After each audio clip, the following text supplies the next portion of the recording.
મૂકીને વરસ્યા પણ નહીં. મારા જેવા મોટા વૃક્ષનું તો ઠીક, પણ આ નાના છોડવાઓનું શું થશે? આવો મોરભાઈ ને પોપટભાઈ, આવો, મજામાં તો છો ને?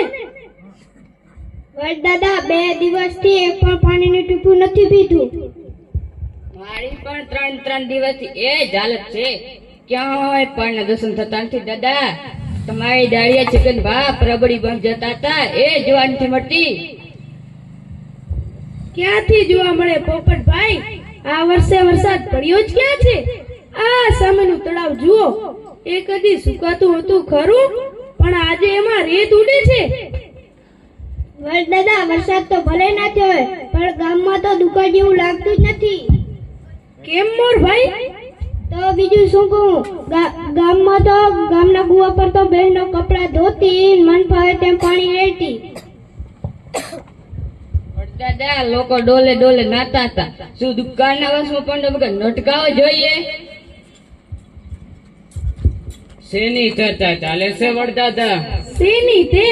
પાણીની. આવો હંસભાઈ, તમારા શા હાલ? આ નદી સરોવર સુકાઈ ગયા અને મારી મુસીબત વધી ગઈ. કેમ હંસભાઈ? કેમ તે મારે રહેવું ક્યાં ને ખાવું શું? આ દુકાળમાં કોને તકલીફ ના પડે ભાઈ? એક માનવીને દુકાળ જેવું લાગતું નથી. મેં રસ્તામાં સૂકા ઝાડવા જોયા, મરેલા પંખી જોયા, પણ ક્યાંય એક તરસે મરી જતો માનવી ના જોયો. એ ક્યાંથી મરે? આપણા આંખનું પાણી તો એ પણ જ વાપરે છે ને. શું પાણી પર આપણા સૌનો હક નથી?